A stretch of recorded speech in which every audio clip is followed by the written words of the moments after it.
Cosa stai preparando adesso? Spago.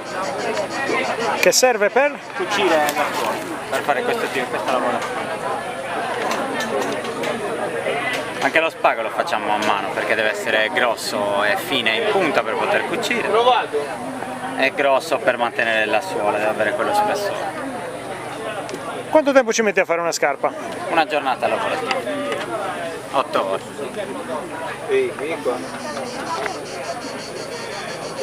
Da zero.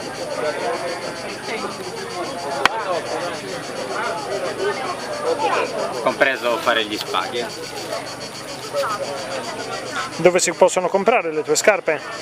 A Nurallao nella zona artigianale, che ho il laboratorio, oppure anche a Senorbi, che è un negozio, su internet, che è un sito, cosingios.net, sulla pagina Facebook Cosingios. Perfetto, grazie.